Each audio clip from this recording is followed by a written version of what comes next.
New Mexico sun as he shares the warmth with the story begun. Under golden skies, the tales take flight. Yorkie's ready with a sparkle in his eyes. Fantasy, sci-fi, or a modern twist, each tale's a treasure, none to be missed. From rolling hills to haunted towns, epic quests where legends abound. Heroes rise or stumble and fall, but Yorkie's here to see it all. With each new game, a door swings wide. Step through with Yorkie as your guide. Join Yorkie's afternoon adventures, where stories grow and danger fades. Laughs and thrills at every turn, an adventure where we'll all return. Point-and-click tales where puzzles unfold, episodic journeys with stories bold. Visual novels rich with choice, F&B scenes where actors voice. Role-playing quests where fates entwine, strategy games with plots that shine. Narrative games where the plot runs deep. In Yorkie's stream the stories leap. No matter the genre, the tale's the key. In Yorkie's world, it's all about the story.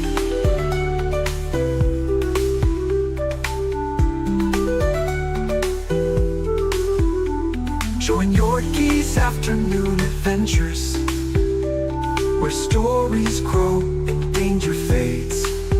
Laughs and thrills at every turn, an adventure where we'll all return.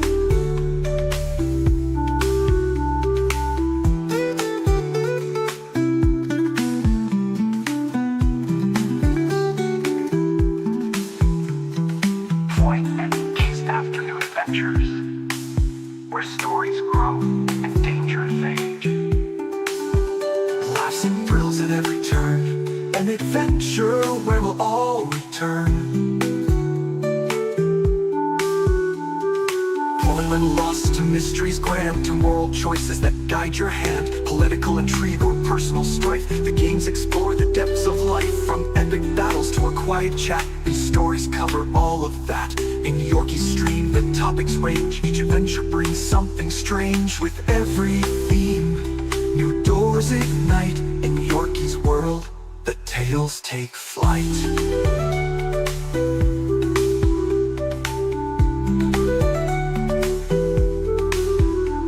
Join Yorkie's afternoon adventures, where stories grow and danger fades. Laughs and thrills at every turn, an adventure where we'll all return. As each tale ends, a vote takes place on his YouTube community page. The viewers decide what's next in line for the tales we'll share in this grand design. From epic quests to quiet nights, we'll find new ways to reach new heights.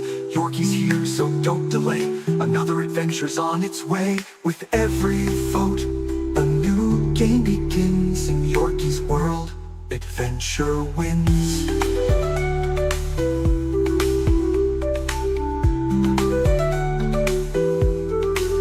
Join Yorkie's afternoon adventures, where stories grow and danger fades.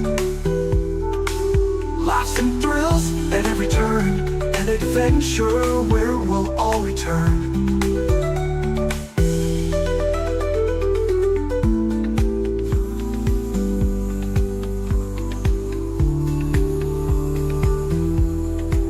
Through every twist, through every turn, there's so much more we've yet to learn. In every choice, in every path, there's magic found in every laugh. The stories weave, the moments blend. With Yorkie here, the fun won't end. The journey's long, the road's not straight, but side by side we'll celebrate. With every game, new bonds are made. Characters live where memories fade. Journeys shared, both near and far. These tales connect us like a guiding star. In every choice, in every play, new paths are forged along the way. So join us now, the time is near for another adventure full of cheer. In Yorkie's hands, The stories shine, adventure waits for all in line. Join Yorkie's afternoon adventures, where stories grow and danger fades. Laughs and thrills at every turn, an adventure where we'll all return. So join us again, don't miss a beat. Yorkie's channel is the place to meet. With stories fresh and games so bright, we'll chase the day into the night.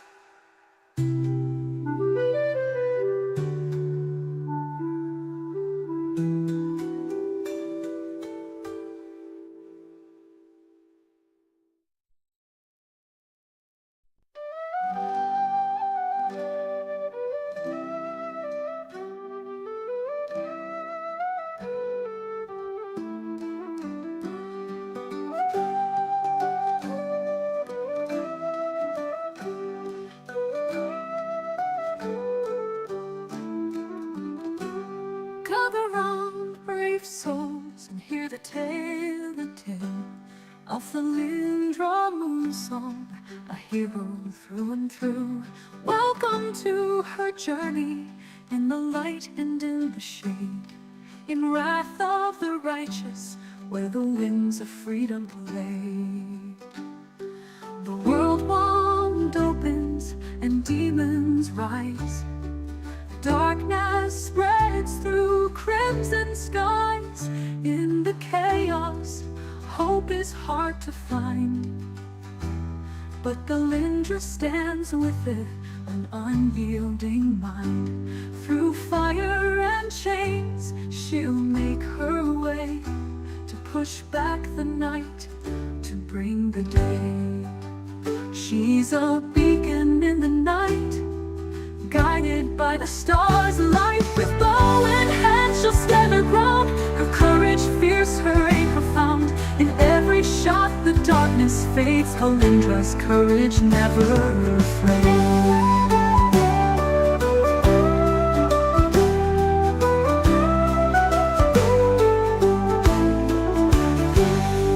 The Lindra roams where the wild winds call, a child of twilight where shadows fall. The open road has been her guide, with Desna's dreams always by her side. But now she's drawn to a greater fight, to defend the world from the endless night. For freedom's call, she'll always fight, her spirit soaring to the height. With bow in hand, she'll stand her ground. Her courage fierce, her aim profound. In every shot, the darkness fades. Kalindra's courage never afraid.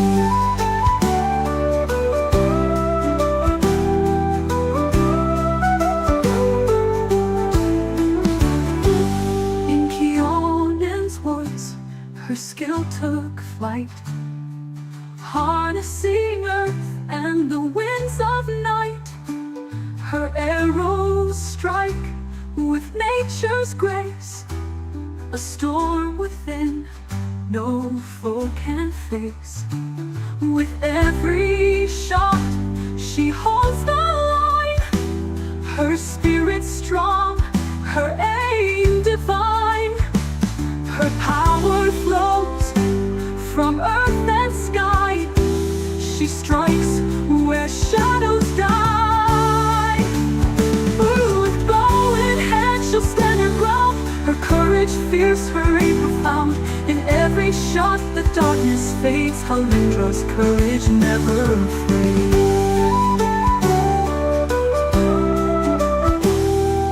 Even the lone need a helping hand. Allies gather, together they stand. Sealer's shield, ember's gentle light, lend steady aim in the endless fight. With friends beside her, she faces the tide. In their unity, the darkness is denied. with allies strong, her strength ignites. Together they turn the tides. With bow in hand she'll stand her ground. Her courage fierce, her aim profound. In every shot the darkness fades. Calendra's courage never afraid. Oh Yorkie, can you guide her through in the paths of chaos where the winds blew? Will you lead her true as the battles rage, or lose her in the abyssal stage? Her eyes now turn to the mythic call, the Azata's light, to rise or fall. She'll chase her fate through fire and sky. With Desna's blessing she'll learn to fly. Her journey long, but she won't back down. She'll wear the stars like a hero's crown. Her fate entwined with stars above. She'll rise on wings of love.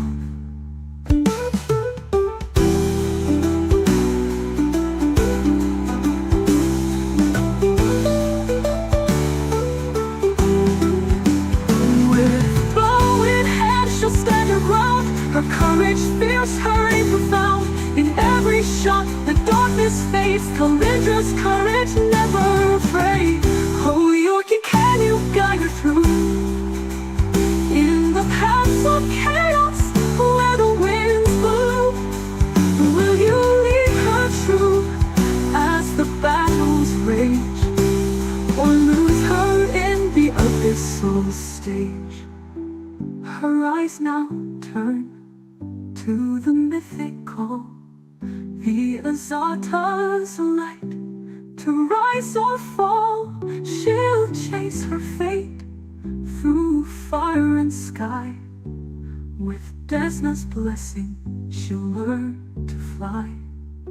So join along back down as her story flows through battles fought and the winds that blow. Yorkie's afternoon adventures, don't miss a beat, for Thalindra's tale is far from complete. Come back soon, for the journey's long, and see where the winds will take Moonsong. Her story's just begun, there's more to see in the light of the stars, where she'll always be free.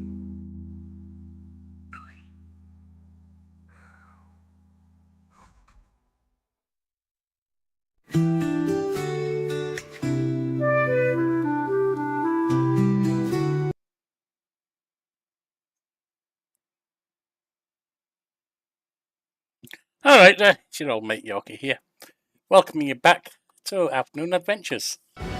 For those non-action, non-shooter narrative games. Right now we're with Pathfinder, Wrath of the Righteous. Let's get back to Kenabres, or Burnout Hogwarts City. Cheers.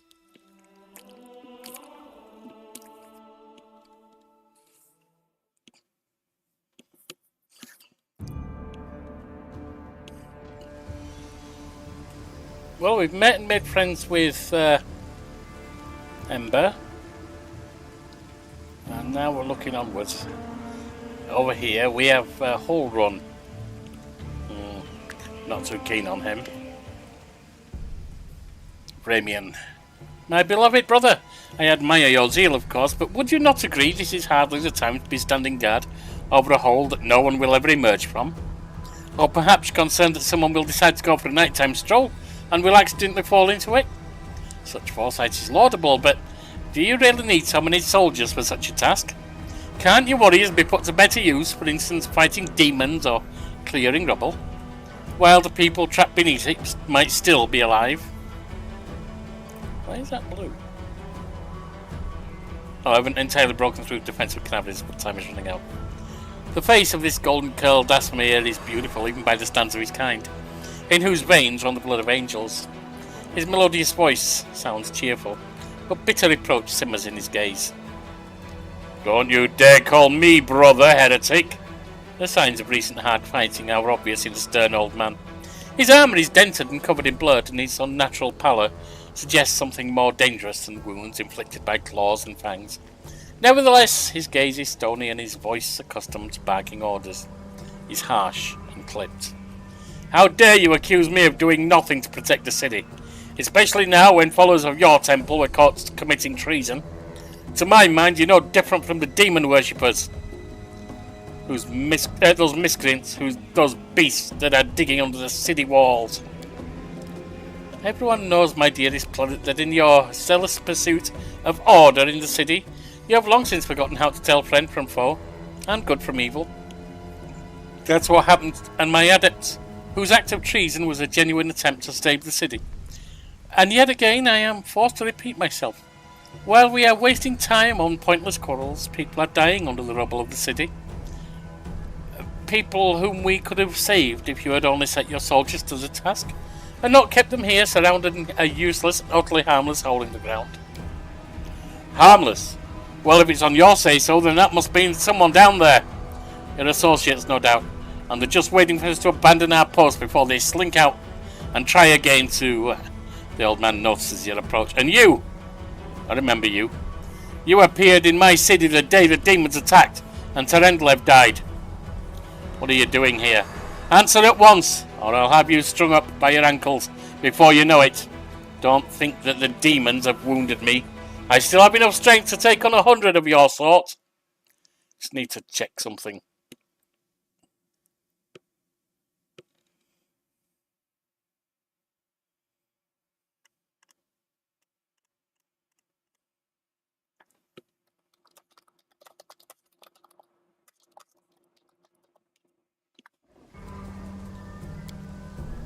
And what is this hideous creature? Holden peers at Lan with suspicion.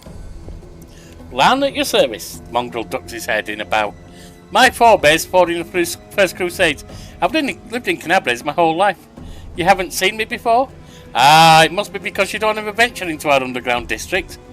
We've been meaning to complain to the city authorities that our paving stones have been in need of repair for a long time. First Crusade. So you're a mongrel, You obviously know human speech. Surprisingly well, in fact. Alright, let's be off with you. The prelate looks at you. If he causes any trouble, I shall hold you responsible. Come to think of it, you still haven't told me who you are. Let the AI decide roughly what the interrelationship would be, and it says Felindra Moonsong's relationship with Huldron would likely be tense and strained. As a free-spirited, chaotic, good creature, a character aligned with Desna and the Zatapath, Felindra would strongly oppose Huldron's zealotry and harsh methods in dealing with perceived threats. She would view his rigid authoritarian approach and tendency towards overzealous persecution of suspected demon worshippers as antithetical to her values of freedom and redemption. Felindra would likely keep her distance from Huldron, challenging his views when necessary, but avoiding direct confrontation, unless provoked. Who are you to be asking me such questions? I find it passing strange that you don't already know who I am. Huldron Shapok, prelate of Kenabres, inquisitor by the grace of Omade, defender of the city by the grace of Her Majesty Queen Galfrey, against threats from within and without. And as you can see, you've done a sterling job protecting the city. The golden-curled Asamir flashes a flinty smile. I'm Ramian of Edme, prior to the Temple of Desna, which, alas, currently lies in ruins. Wise Huldron here believes it is vital to guard this hole in the ground, from which he is certain demons will emerge at any moment. I have been trying to convince him that the city has far more urgent matters to deal with. For instance, rescuing those currently dying under the rubble. You know what? There may be, in fact, one matter that is more important than guarding this hole. I'll put it off, and look what it's led us to. I should have had you hung from the gates back when you dared defend your gang of delinquent demon collaborators. If the Sarkorians had hanged Aurelia Vorlesh while they had the chance, there never would have been even a war. I won't repeat their mistake. I won't hesitate any longer. Soldiers, seize this scum! Prelate, says Seela, see reason. These are frightening times, but threatening to hang someone without a trial? That is unworthy of a servant of Eomedi. The old man fixes his eyes on Seela. Lest you forget, girl, we may serve the same goddess, but you are not an inquisitor. Don't question the way I choose to serve Eomedi, and I won't question yours.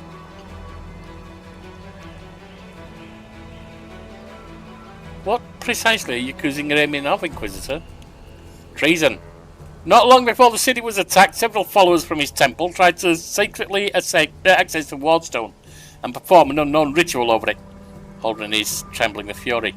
The Wardstone of Kenabres, the gift of Eomedi, the bringer of light, wrought by the hands of her herald, the first in the chain, and followers that crazy runt of a goddess, tried to meddle with it using their magic after hearing a voice in their dreams.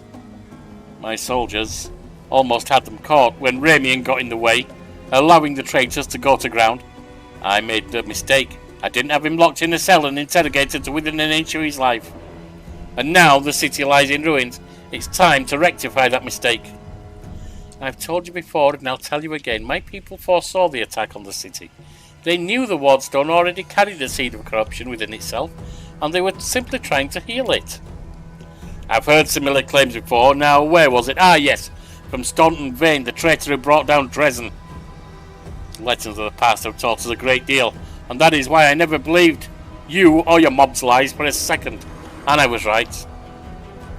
Well, I don't think we need to fight him, but we do need to dissuade him. Behold, Inquisitor, I bear the gift of an angel who died in the caves below Kenabres. I am no enemy of yours. Excuse me, I hope I clicked the right thing after that sneeze. I did. The old man frowns and whispers something, a prayer or a spell. With each word his face relaxes. You are telling the truth. The light in your hand was brought by the power of heaven. I will keep an open mind with regard to you, stranger, and later, under less fractious circumstances, I would like to ask you about how you came to receive this gift. That can wait. Now I must deal with his filth once and for all. Don't lay a finger on him or you'll have to answer to me. The Aasimar holds up his hands in a placating gesture. Stop! You're the defenders of what remains of Kenabres. Can't you think of anything better to do than be at each other's throats in the ruins of the city? You performed an action that was chaotic. Ramian looks at the prelate. You were a fool, Holron. You're a zealot and a murderer, but you're a fool first and foremost. I told you the Wardstone was weakened. You wouldn't listen. I warned you that the city was going to be attacked. You shooed me away. The truth is that my young adepts were trying to save the Wardstone, and you stopped them. Of course, those truly responsible for this tragedy are the demons, but you've done nothing to prevent it, and now you would rather kill an innocent person than perish yourself than admit that you were wrong, as always. With a wave of his wand, the Aasimar vanishes.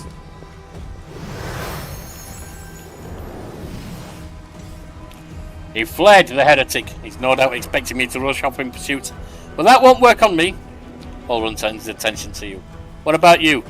If you truly have been marked out for a gift from heaven, this is your chance to save the city. Go and bring back that filthy traitor. I'm almost certain that he and his cronies were helping the demons, either knowingly or unknowingly. You're almost certain and you're going to kill him. Their attempt to bewitch the Wardstone is clear proof. Ramian must be captured. You're obsessed with finding enemies everywhere you look. Why? You must not be from these parts, or you wouldn't have asked such a question. I look for enemies everywhere because our enemies are everywhere. Who are we at war with? Demons and cultists. They are masters with deception. They worm their way into your favour and masquerade it in all manner of disguises. Do you think Dresden was taken by force? No, by trickery. Were it not for me, Kenabres would have gone the same way long ago, captured out from under our noses. Now listen to what I'm about to tell you. This was a long time ago. I was very young then, and I had just joined a crusade. Back then, Kenabres didn't have a garrison so much as a public thoroughfare. Anyone who wanted could just stroll into the city. One day at dawn, a group of refugees came up to the city gates, bold as brass. The guards let them in, and why not? For no one was ever turned away. It was no matter. Everyone was welcome in our city. If you came from Mendev, or if you hauled yourself here from across the sea, The crusade accepted all and sundry. On this occasion we paid dearly for our laxity. Just as soon as those innocent lambs entered the city, they transformed into demons and rushed towards the wardstone, slaughtering anyone who tried to stop them. 62 people died in less than a minute. The demons used their mutilated corpses to desecrate the obelisk. None of them dared go near it. The light of the goddess burned them all, so they threw the blood from afar, spattering the wardstone in every direction. And the lead demon, an eyeless beast, Minago is her name, they have met her, jeered and gloated, saying we mortals had been sitting ducks, and the creature was right too. We let our guard down, and we got what we deserved. That blood came to be known as the Red Morning Massacre. Bloodbath, rather. And it was burned into the town folks' memory. Since then, Kenabres has adopted different practices. Heretics, cultists, spies, all the rabble who coveted Arilu's glory. We drove them all out of the city. We haven't had any trouble here since. Many have come here, even the Baelor, Karamzadar, and they have all been sent straight back to where they came from, or else they were killed for their trouble. You see, Discari himself had to crawl out of the abyss and come here. The goddess cursed him in order to break through their defences. And what did he do? He left again, and we're still fighting. Now that is what vigilance and discipline can do. You tell me Ramian warned you about the attack?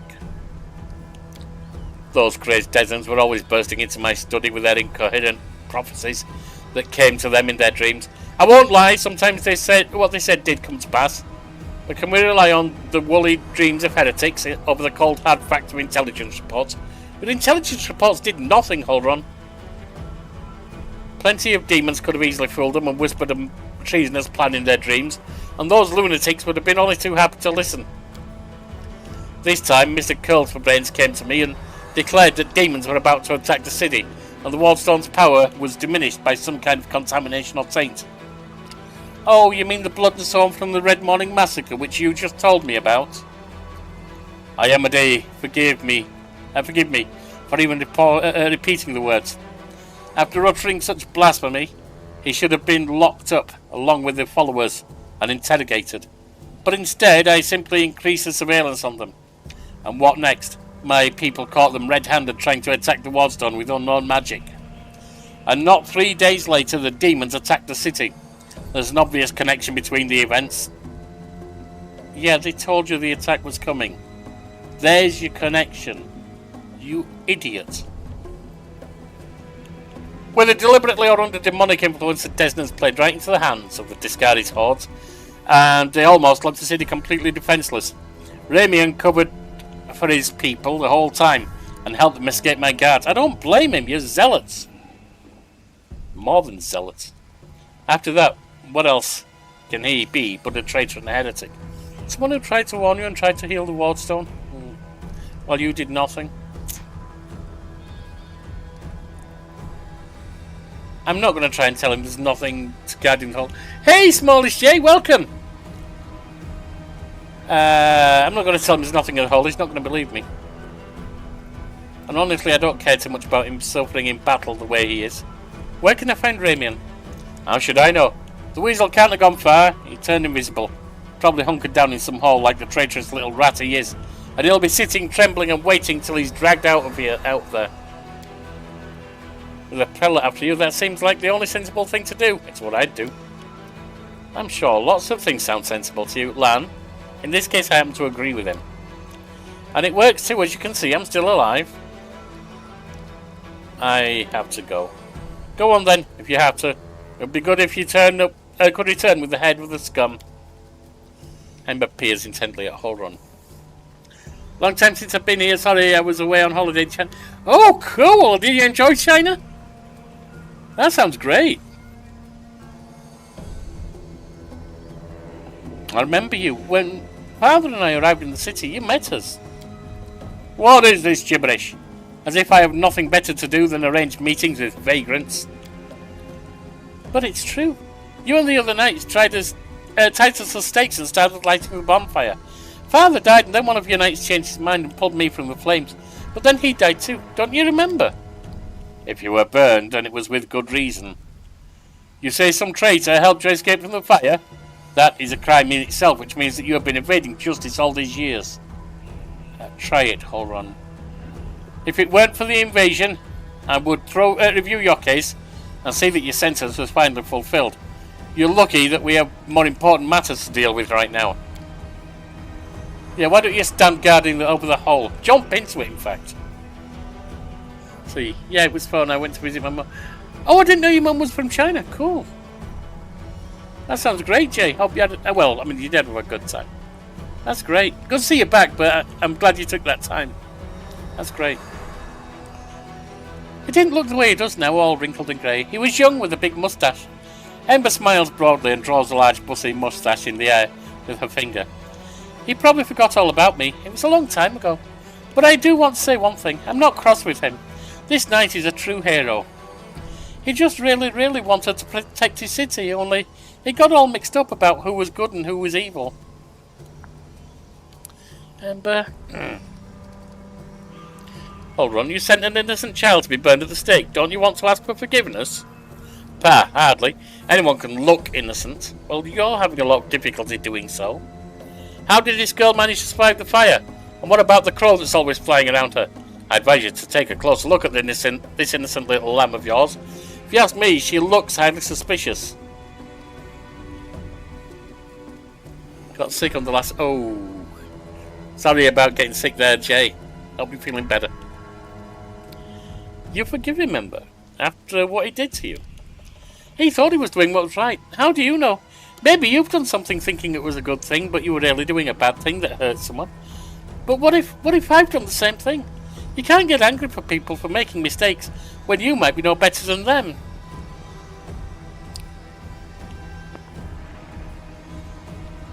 Ember, I'll talk to you later about this, lady love, okay? Just let's go, Ember. Yes, let's go, babe, kind night. She waves to Holron with a carefree smile. Holron grimaces and turns away.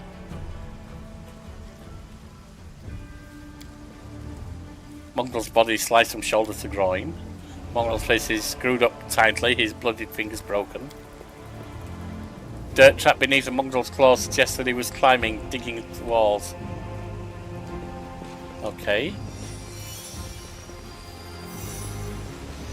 Feeling a lot better. Good. Well, I'm glad you missed the stream, sir. That means I'm doing something right.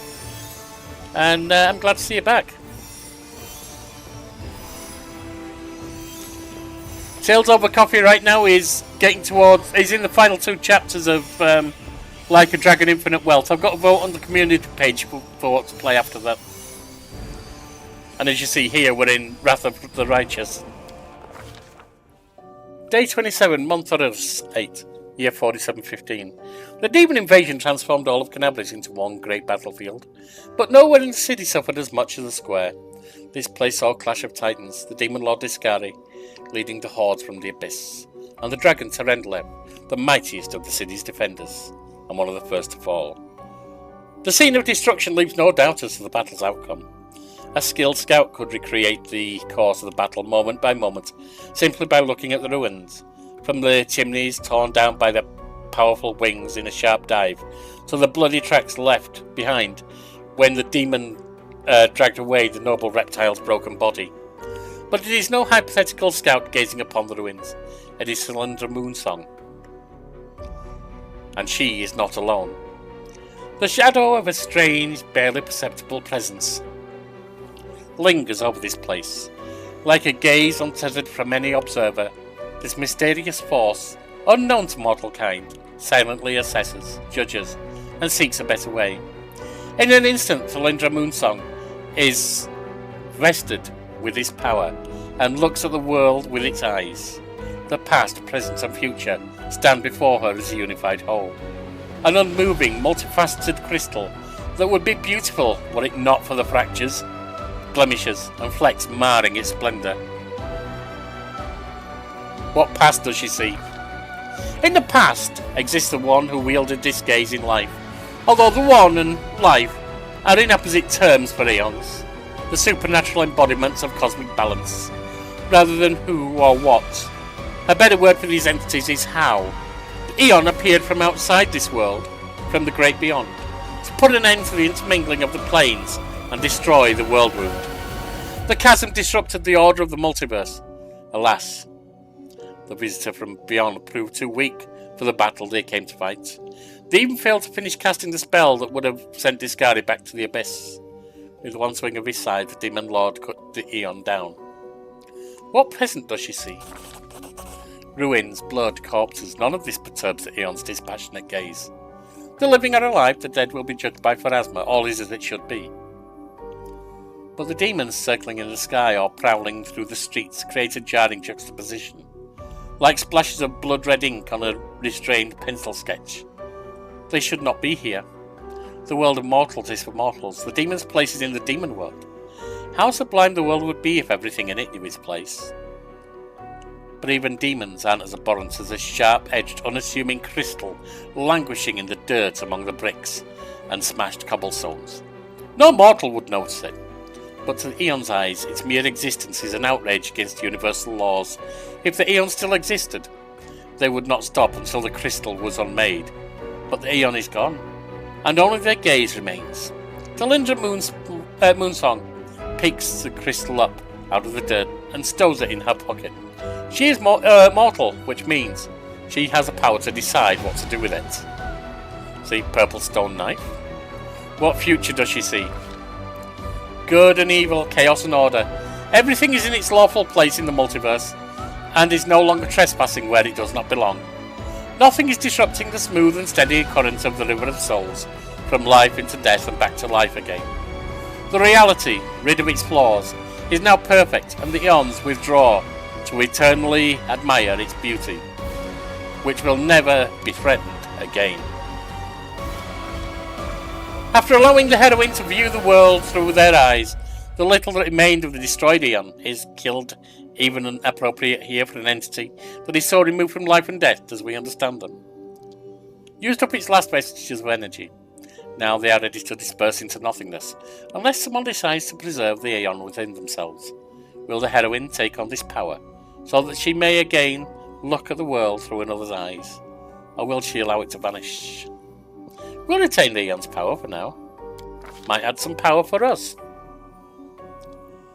The spirit of the Aeon dwells out of sight, deep into Talindra Moonsong's soul, like a pair of magical spectacles stored away until the moment when the heroine once again needs to look at the world through another's eyes.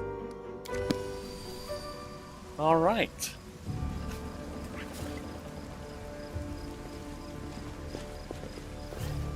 So exciting! That goes around the other way again.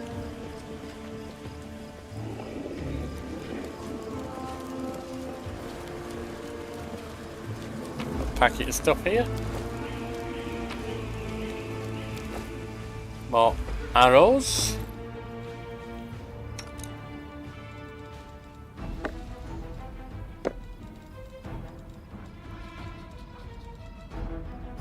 That's a midnight bolt, okay.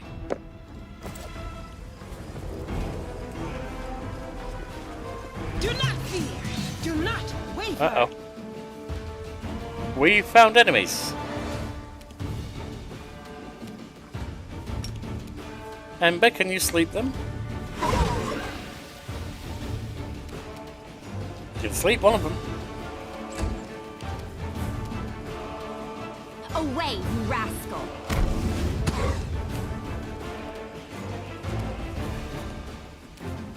Who's next? Waldchief?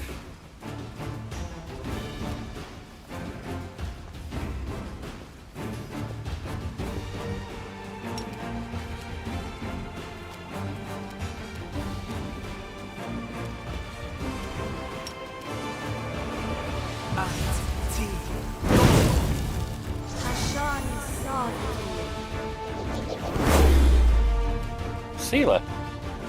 You're more badly injured than I thought. Get up there.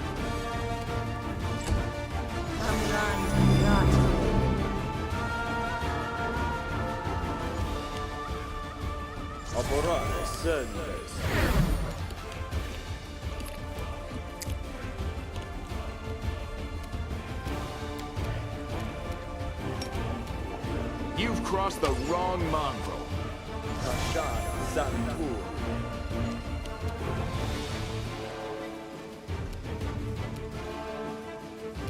Melia.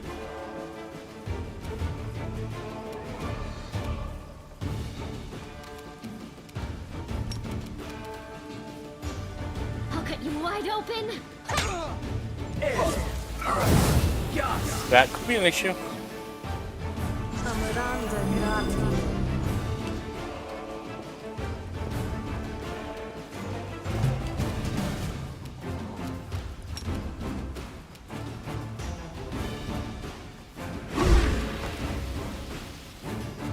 It's another down.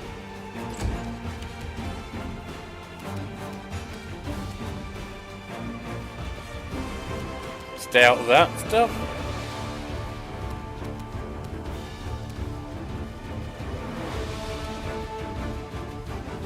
Your time is over. Shoe down.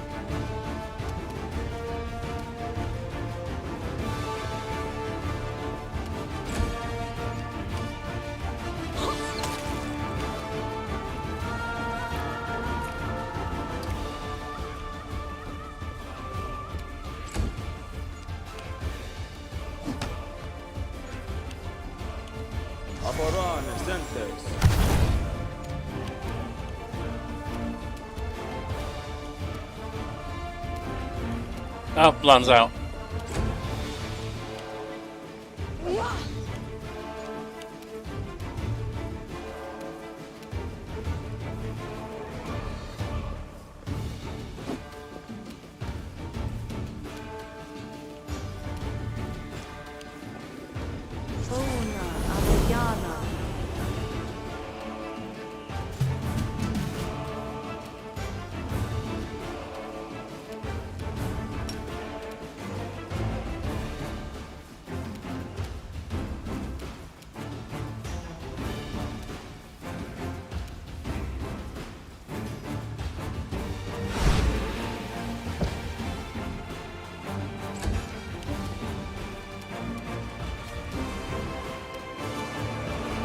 You offend me.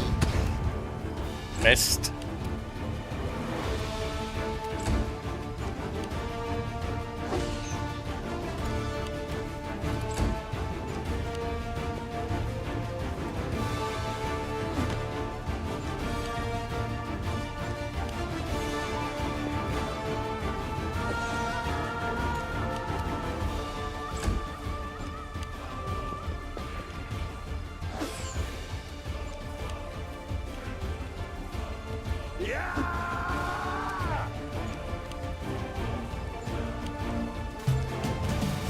Okay, the smoke's cleared up.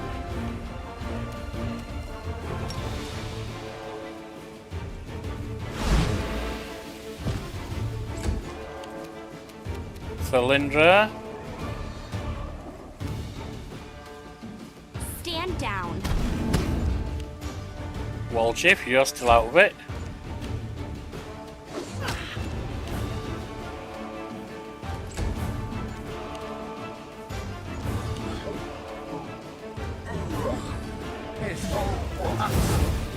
Damn it!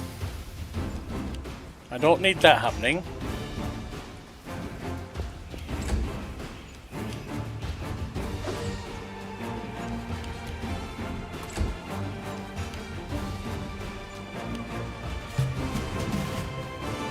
Ember, get out of there if you can. It might be a trap. Away, you rascal! Oh, come on!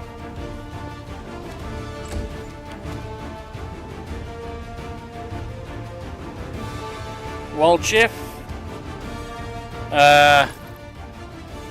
Let's start with some healing.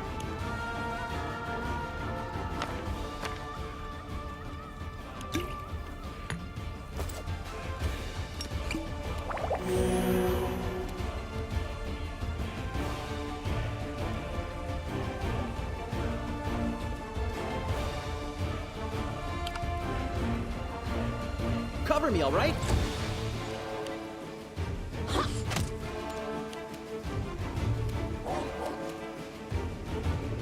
The Inheritor, guide my blade.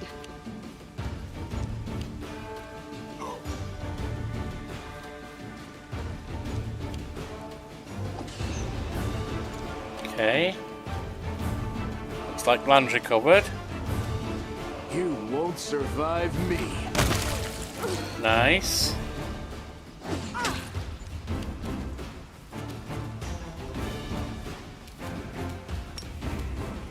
The spirits demand your blood. The other dretch is up again.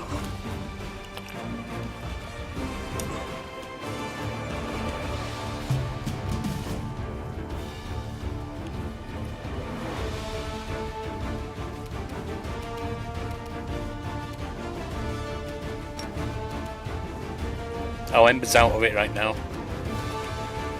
Cylindra's not. Your time is over.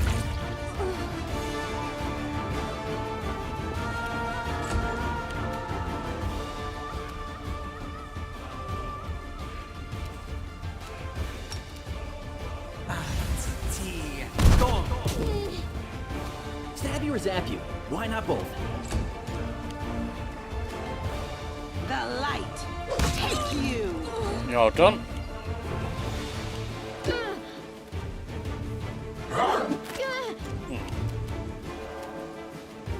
Lan. Endure this! Nice. You are today's sacrifice. Not bad. Good. Surrender or else. Too late for apologies. You offend me. Also good. Looks like we just got you now.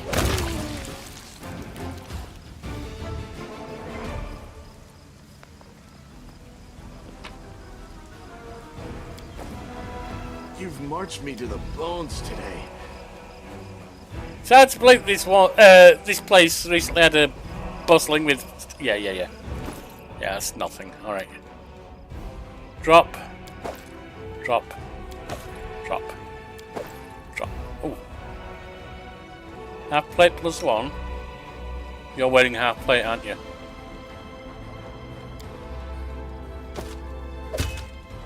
Drop. Drop. Drop. Don't need anyone else to have that either.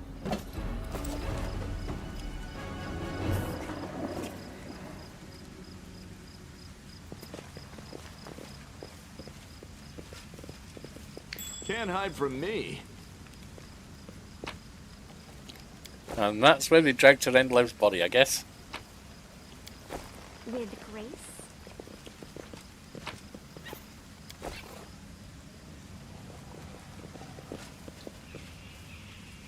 Not going to go that way. I want to explore up here.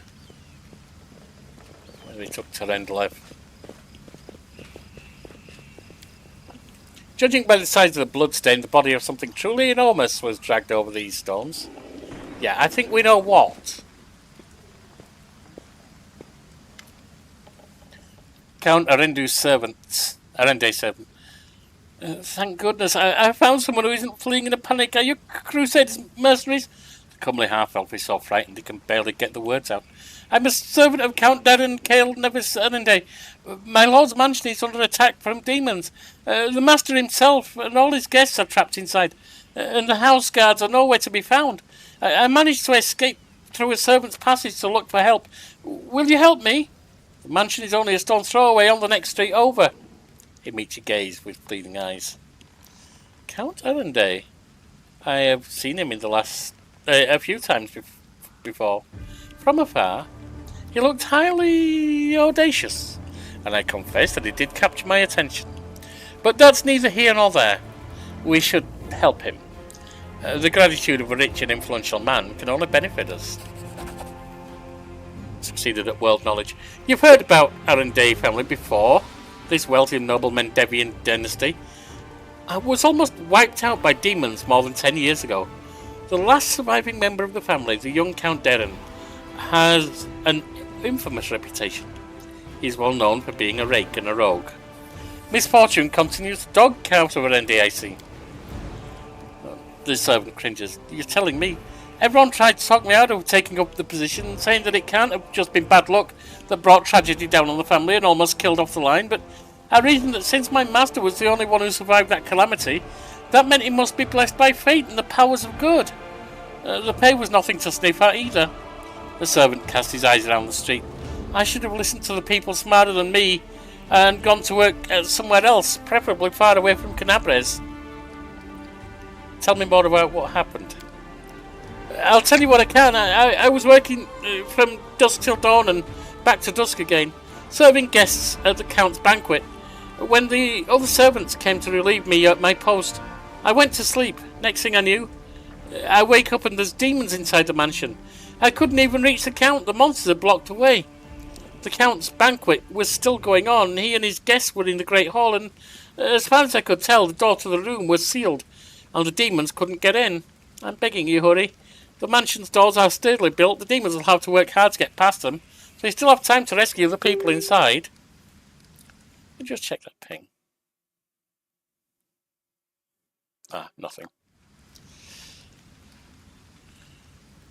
Alright, I'll help. I'm not greedy, so if it's saving someone's life, I'm not going to say that. Alright, I'll help. Where is your master's house? It's not far at all. You're better off entering from the next street over, through the passage. I used to get out. Help, I'm begging you. I hate to think what the Count will do to me if I don't bring help back. Well, he doesn't sound a very good guy if he's going to do something to you for not managing to find someone who can help. Meanwhile, let's just continue a little bit. I found something. This is my time to shine. Nothing else up there.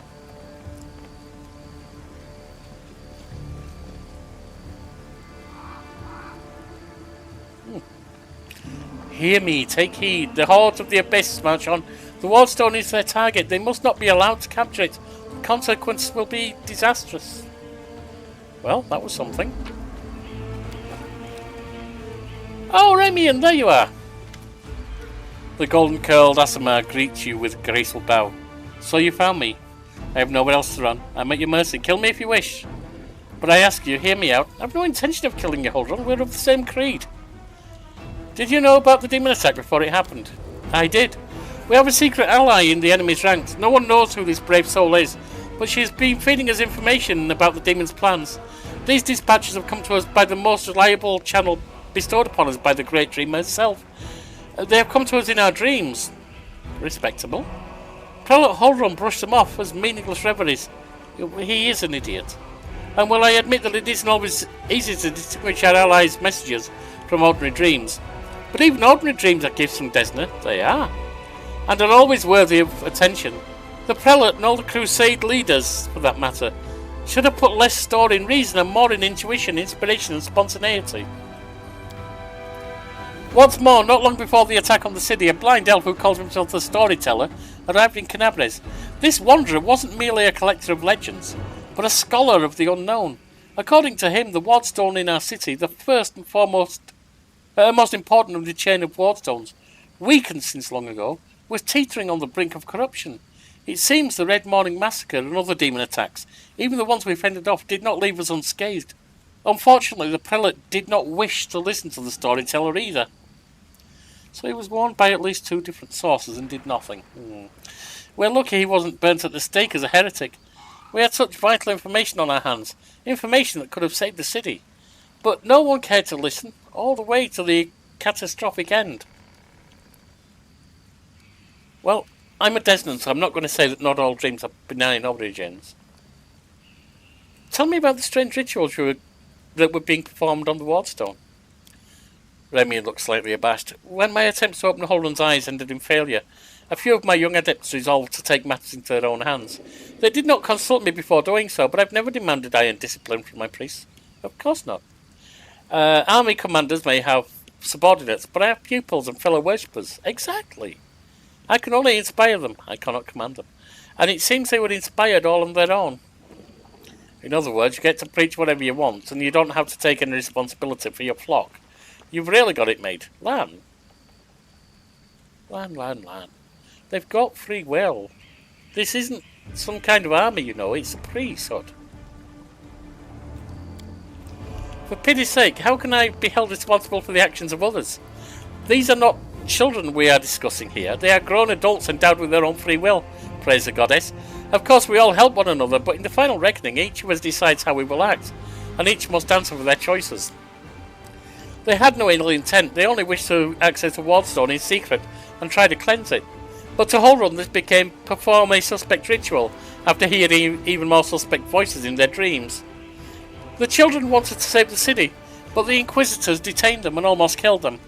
I had to intervene. I used my authority and my power as a cleric to give them a chance to flee. If they hadn't got away, they were destined for a cell in the Prelate's dungeons, and quite likely death. Why are you and Holrun feuding? Especially at a time like this. Oh, I'm not feuding with him. I sincerely wish only the best for the man. In an ideal world, he'd be far away from the front lines, enjoying a peaceful retirement. Amen, brother. But even if this isn't possible, I have always tried to help him fulfill the mission he has taken upon himself, and to which he has proven fatally ill-suited, protecting Kenabres against the demons. Unfortunately, he is convinced that the followers of Desna are heretics and saboteurs. He refused to listen to me, and it was only the knightly orders that deterred him from including us in these witch hunts. Now there is clearly no one left to stand in his way. He is finally free to get rid of us once and for all. Why haven't you left this place? As I say, I don't even need to know that, because you're here to help, aren't you? Is there any way we can resolve your conflict? I don't know. Holrun's faith is very formidable. Not only his faith in Iomedae, but in his own infallibility. In other words, he's as rock-headed as a rock troll. But even so, Desna teaches us never to lose hope. Talk to him, try to explain that we are fighting on the same side. If he attacks you, disarm him, bind his hands. But I beg you, if at all possible, please don't kill him. Oh, I won't. I have to go. Let me go see if I can talk to him. If there's anything else you can do to save Kenabres, please do it. I'm working on that, don't worry. Oh, who's this?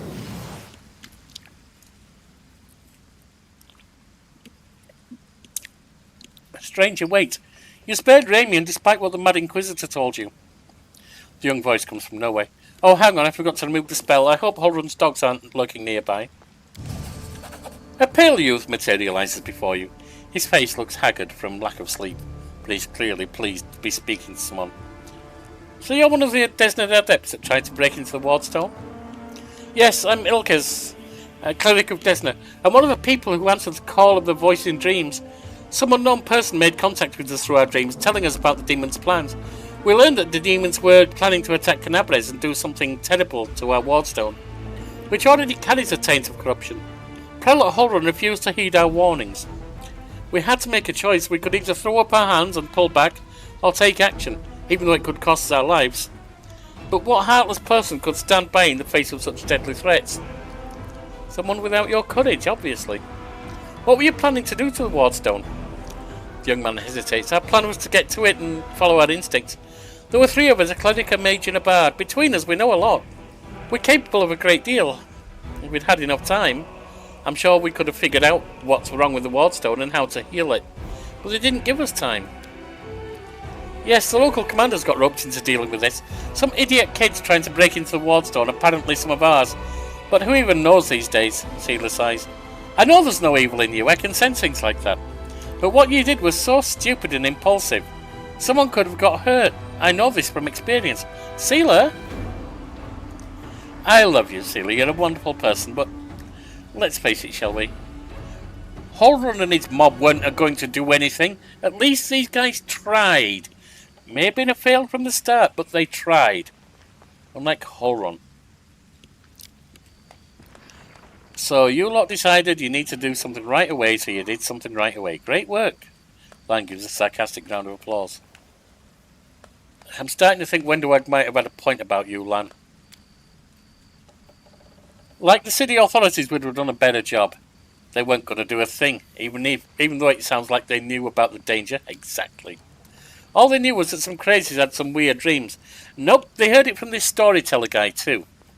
But anyway, it's a little late to be trying to pin blame on people. Oh, like you were doing with these, Lan? Yeah, hypocrisy there, isn't it? How could his name look like Holrun become a respected defender of Kenabres? His faith is strong, incredibly strong. The people of the city have seen him fighting on the front lines time after time. I myself remember feeling dumbstruck the first time I saw that gruff old man slaying demons in a fit of righteous fury. The people living on the edge of the abyss need protecting more than anything else, and that's why they're prepared to forgive their protector almost anything, even prejudice, paranoia, and the death of innocents. But then he's no longer protecting, is he? He performed a chaotic action. Also, Holrun hasn't been as brutal as he used to be for a long time. He has his loyal right-hand man, Leotta, known as Hawkblade. He's a witch hunter too, but a good deal more rational and even-tempered. Holrun trusts him completely, and Leotta always conducts a thorough investigation before dragging a victim to the fire. It's our bad luck that Leotta left Kenabres in pursuit of some particularly vicious hags 2 weeks before the attack. If he were here, he wouldn't have let Holrun attack Ramian. On the other hand, if he were here, we wouldn't have escaped after trying to get to the Wardstone. We'd all be in a cell by now. Whose voice have you been hearing in your dreams? Nobody knows what it is, but everyone who has heard her I should say, is convinced that she is good and pure soul, chosen by Desna. We had a choice. We could trust her, accept that we have an ally somewhere who isn't afraid of all the armies of the Abyss, or we could drown in suspicions and get one step closer to becoming just like Horon. We decided to trust the voice, and seeing Kenabres devastated, which is what our unknown ally tried to prevent until the very end, I can see now who had the truth on their side. Where are your fellow worshippers and how many of them are there? Fortunately or unfortunately, I don't know where they are. We split up to confuse the Inquisitors that were chasing us. That makes sense.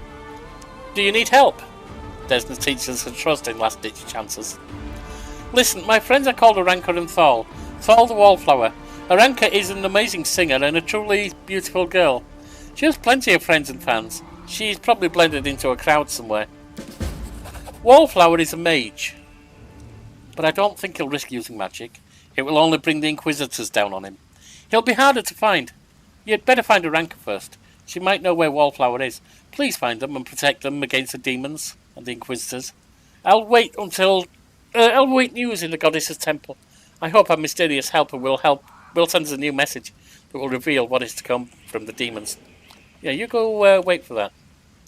I'll go see what I can do with the prelate first.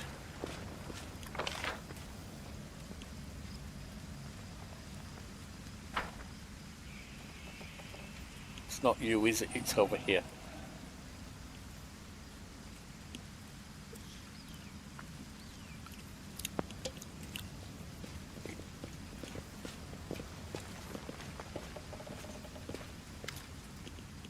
The Inquisitor gives you an appraising look. Well, what brings you to me? I talked to Ramian. He's not your enemy. He only wants what's good for Kenabres. The Inquisitor gives you a black look. I would consider those words an admission of treason from anyone else, but I don't wish to draw my weapon against she who has been given heaven's gift. And I won't, as long as you don't do anything worse than conniving with that rabble-rouser Ramian. I won't ask you again to kill that rabble-rouser, but as soon as we liberate the city from the demons, my faithful will hunt him down.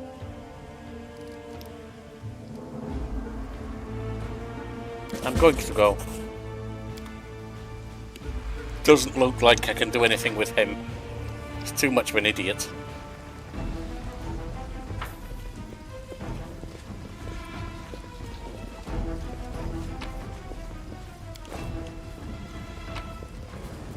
Oh.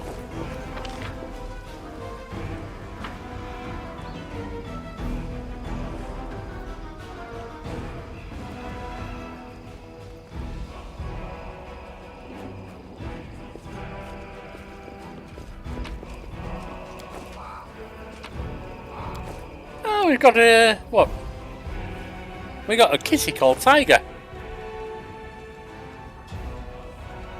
You give... perception and law nature. Not for now, I'll take you.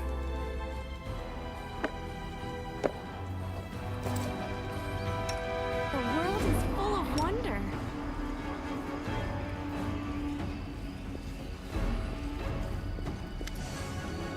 I'm not going to run. Kill me if you wish. I managed to calm Holrun down a little, but he's still hell-bent on driving out of the city once the demon attack has been repelled. Damien's head lows. I suppose I should be pleased, but the injustice of it all makes my blood boil.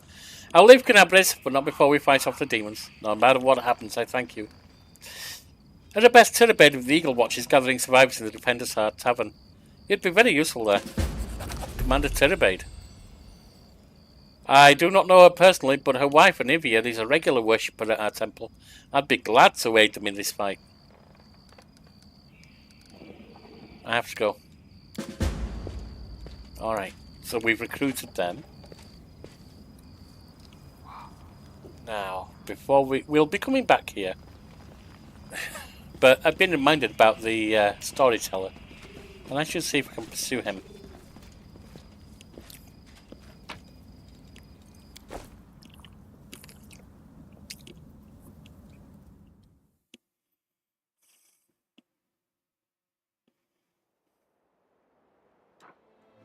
There's the Blackwing Library.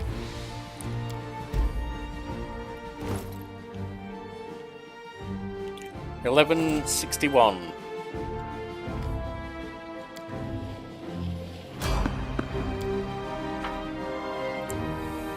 Random encounter. An encounter with a stranger of some kind.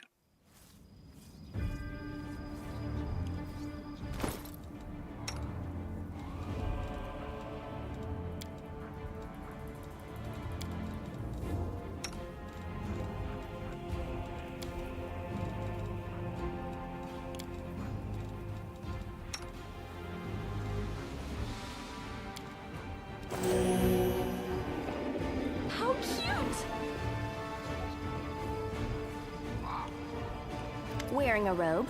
Check. Baphomet symbol around the neck? Check. Crazy eyes? Check. Note to self. Bring a mirror next time to be able to adjust the optimal level of eye craziness. Everything is ready for the experiment. The woman produced a crumpled piece of paper from her sleeve and takes notes. An audience. Problematic, but not critical. You there, girl. Stay out of this. It is counterproductive to stand in the way of scientific progress. What are you talking about? Who are you and what are you doing here? You're not answering me. You're running after some cultists. Who's that? I don't know her. Greetings, boys and girls. I am your sister in sin. Here's the new. Hi, Setio. Devotee of Lord Baphomet's dark will, and so on and so forth. She looks like one of us, but she talks kinda weird. Who's there with you? The cultist finger points your way. Who? Oh, them. Just an audience. They don't matter. Consider them a supplementary component of the coming experiment. This could be fun. Oh, I was just passing by. In the name of our Lord Baphomet, please be so kind as to undertake a little test of your competency in our wicked cause. It seems the cultist wishes to say something, but the woman won't let him. Let's start with something simple. So here's my first question. What is Lord Baphomet's favorite weapon? She produced a pencil and a crumpled piece of paper from her sleeve. We will not answer to you. Our lord can wield any kind of weapon. He is all-powerful. Wrong. He wields no weapons at all. He doesn't need any. He just gores his enemies with his horns. I don't know for sure, but I like the answer about horns. These answers are wrong. The correct answer is Isergall, a glaive made of red adamantine. This experiment has taken quite a surprising turn. I would never have expected the followers of the great Baphomet to be baffled by such a simple question. Yeah, it's Bafflement. You should have Fine. realized. Let's recalibrate the difficulty and proceed with the next question. Please name Lord Baphomet's sacred animal. Thanks, Sergio. A bull! Of course, everybody knows that. Yep, and a cow. It's an aurochs, as a matter of fact. I'd like to ask you to stop prompting them, but it seems they could do with a prompt or two. The woman throws a vague glance at you. It appears the experiment has yielded results which are as unexpected as they are incredible. Baphomet's cultists have not the slightest idea about who Baphomet really is, let alone any in-depth knowledge of his ideology or philosophy. I'm positive that this news will cause a sensation in widest scientific circles.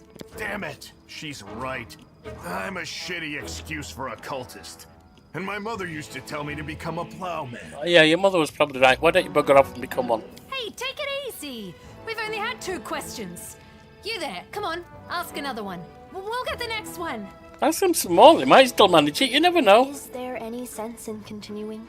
You cannot answer the simplest of questions. I am ashamed of all of you, as cultists and as individuals.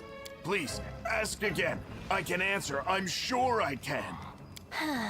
How do you spell Baphomet's name? B-A-F-A...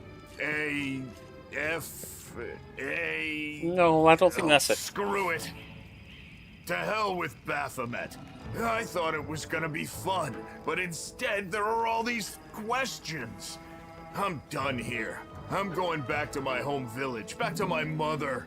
The cultist throws his weapon on the ground in a fit of anger. Hey, wait! You there! How dare you stir up discord in our ranks? Grab her and tie her up, and her entire entourage too! Well, you can try. The experiment is complete. Unable to deal with the questions, the cultists decide to deal with the examiner instead. A typical reaction for a person who has never been burdened with any intelligence. That's now you're gonna Baphomet's start people. hitting each other, aren't you? Please, proceed. I won't interrupt. Save the last one for me. Okay. This cannot be happening. Ow. Well, I went down. Oh, I'm down, but I'm not. Ah! Oh. It's that bloody thing, isn't it? Make every strike count.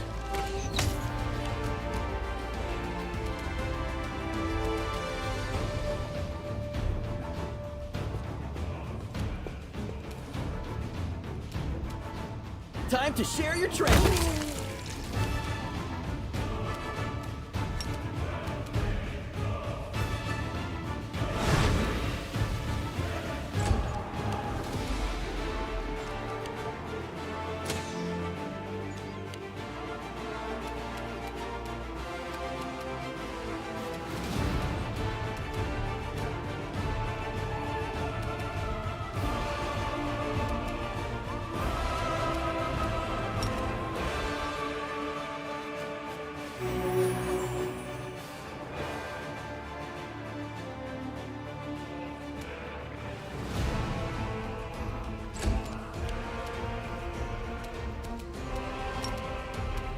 Matricium Turinos.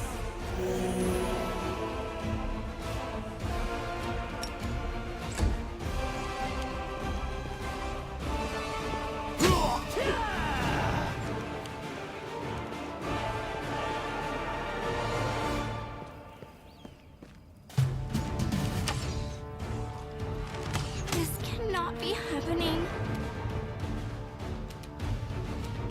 You've crossed the wrong mongrel. Cover me, all right?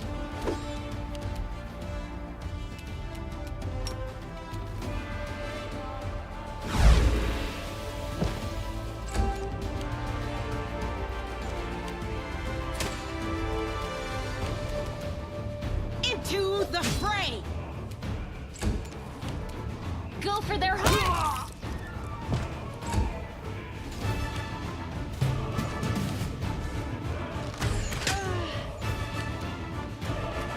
You won't survive me.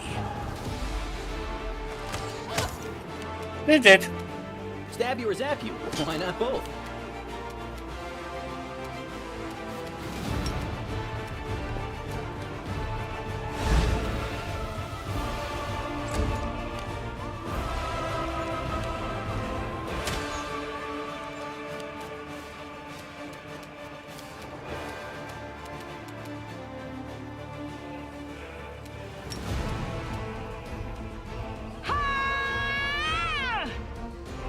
I'm done with you!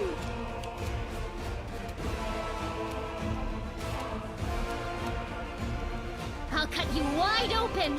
Get up there ready. Endure this! Distract them for me. I'll hit you.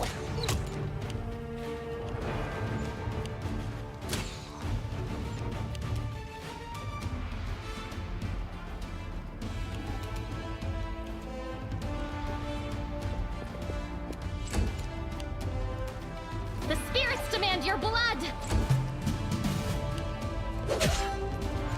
That sucked. Make every strike count. I wish you would, Lan. Did you see that? You made that one count. That was the one that counted. Time to share your I treasures. would like some time to collect myself. The absence of an answer is an answer too. It can be, I suppose, in some circumstances.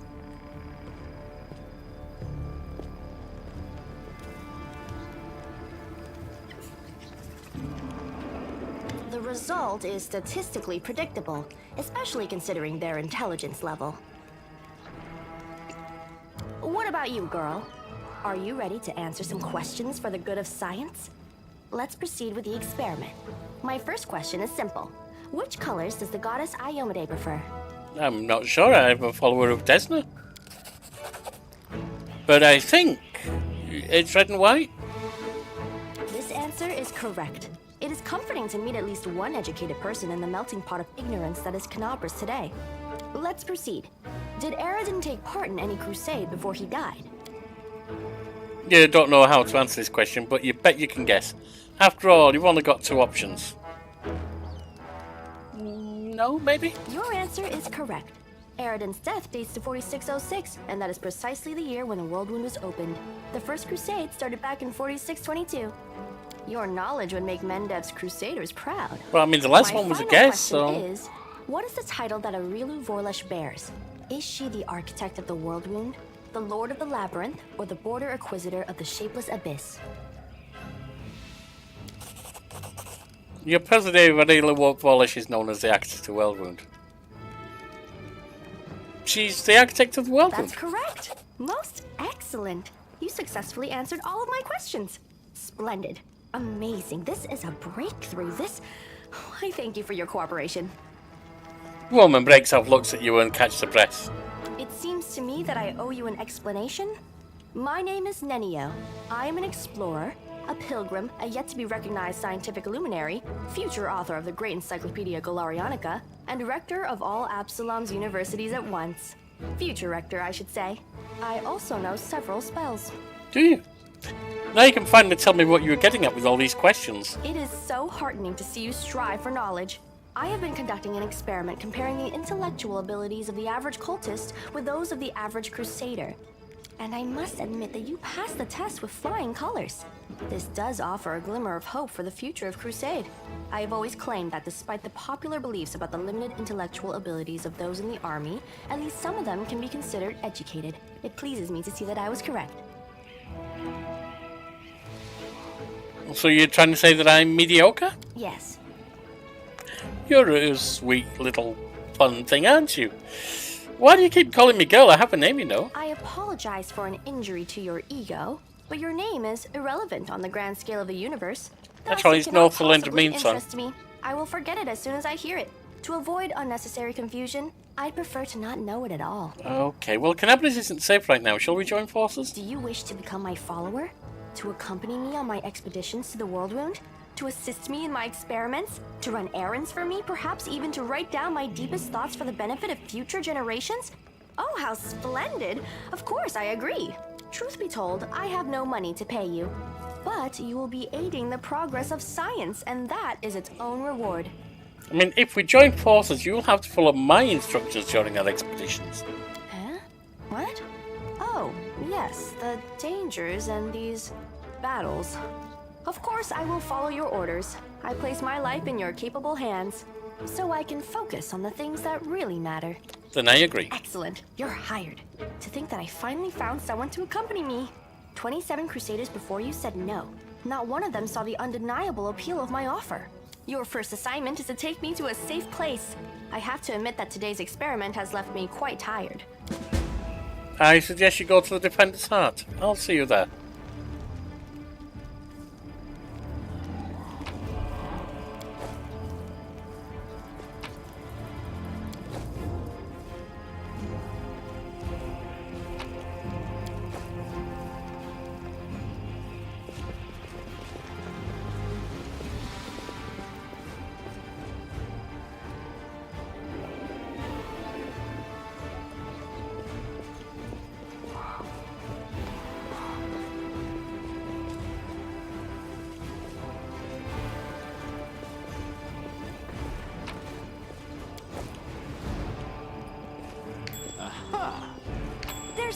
over there?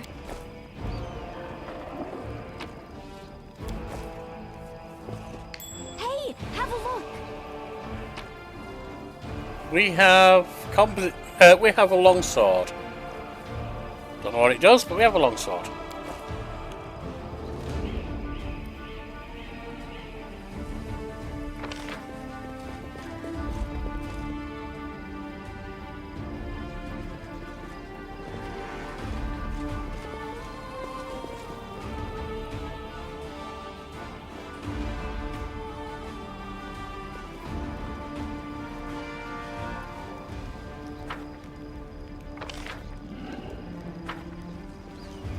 I'm guessing that if you're still here, Sergio, I'm guessing you meant the longsword.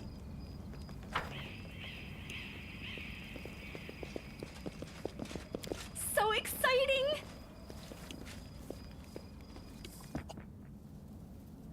Trouble is, the only one of us that would actually use the longsword right now is using something else.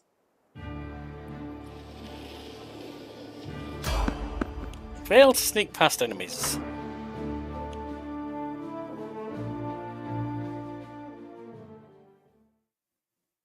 Can we retreat already?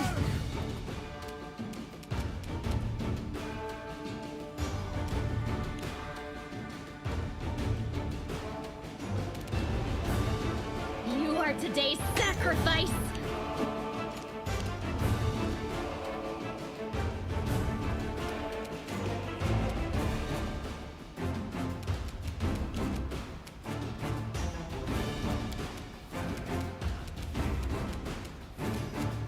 Oh, it's blacked out, that's why.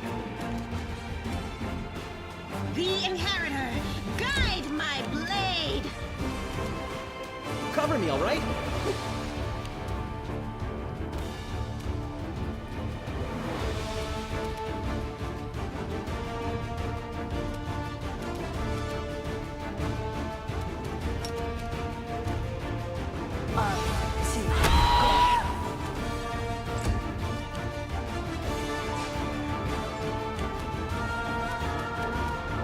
Stand down. You're down.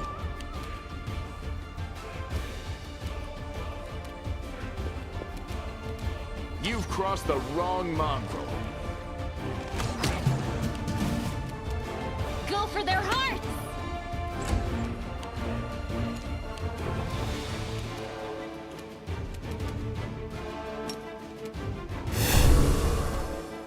No glory without risk! Stab you or zap you? Why not both? I doubt you're going to manage to put the shirt down, but maybe. Oh, you did.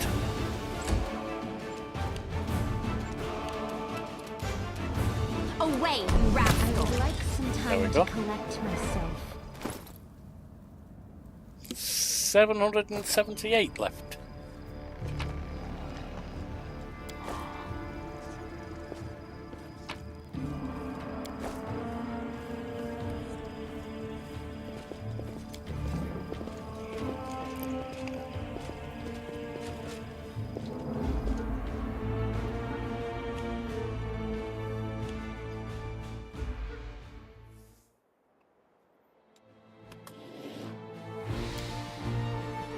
On to the Blackwing.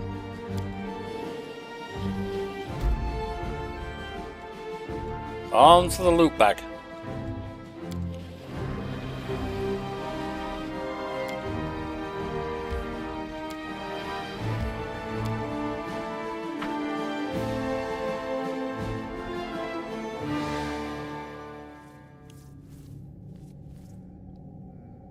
We are all kind of tired right now. Can't hide from me.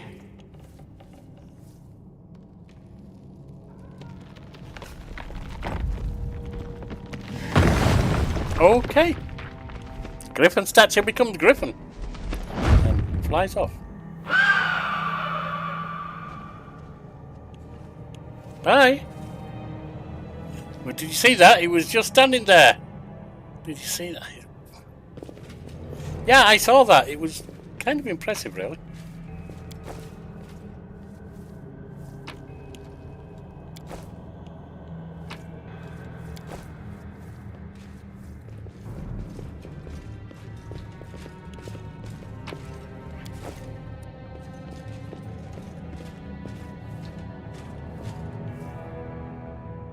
with this lot? So before we go any further, Sealer, not use this.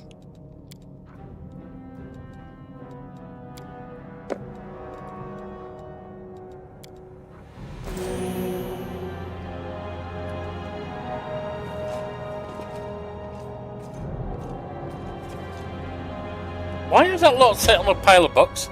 A stocky knight with a head of messy black hair stands before you. His armour is spattered with blood. He greets you with a deep, booming voice. Ah, Crusaders. Excellent. I'm Captain Cheleb Sazamal, and these are my men. I am about to burn these vile backstabbers and heretics here, whose pathetic imitators of the traitors Arilu Volish, who tricked their way into the ranks of the Crusaders. And the knight nods at the heap of severely beaten people and a strange elf, whose appearance seems jarring for some unknown reason. Sozamil bellows threats at the prisoners, who seem to be in a state of deep shock and utter terror. A strange feeling rises up within you.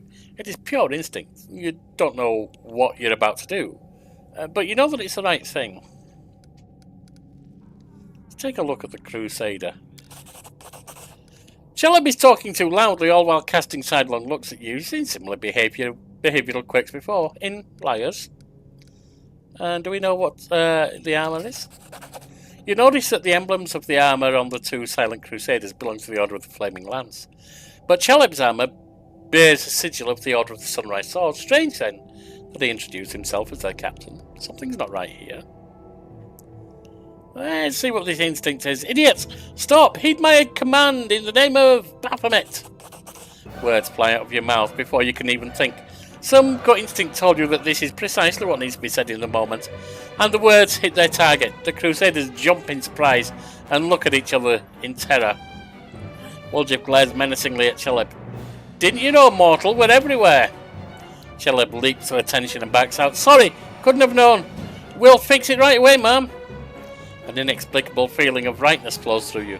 You enjoy seeing the look of orphish terror on the face of the Crusader and his lackeys, or fake Crusader, when you rebuke them for their fecklessness. Stop wasting valuable fuel. If you like burning books, go rig the Great Garrison Library. Our enemies might still try to sneak in there. Step to it. There's plenty more where that came from, ma'am. I'll do everything you've ordered, and just as soon as these Crusaders arrive, they'll be dead meat.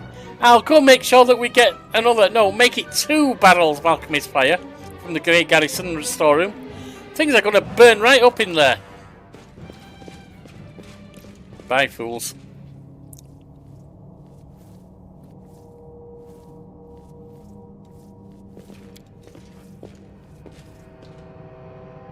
Barrels of flammable alchemical solutions. Yeah. Good job we stopped them, really, isn't it? What's that there?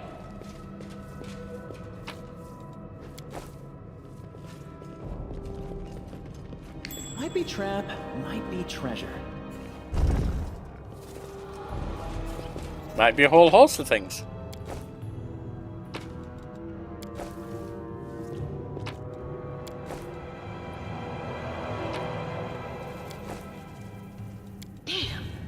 It's just not my lucky That's your day. lean man dressed in wizard robes. Do not recognize his face. Alright.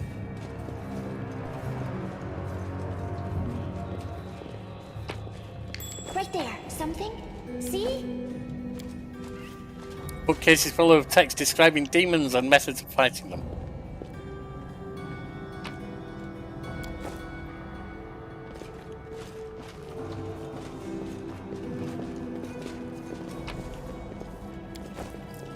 Looks like we're getting a bit weighted down right now. Maybe I did something wrong. The enormous black rift cuts the library in half. It goes all so deep. Alright, so we've failed the Arcana check there. Let's get these fools out of here. Praise Omade, we're saved! You came just in time. A blind elf stands before you. He looks extremely strange. His face wears its years heavily, which is unusual for members of his race. Thinning grey hair, a ragged beard, sightless milky eyes, pale, papery skin covered in age spots, a spine curved by the passage of time. This is not how elves typically age. The youth that grace the face of elves, even on their deathbed has totally abandoned this decrepit specimen.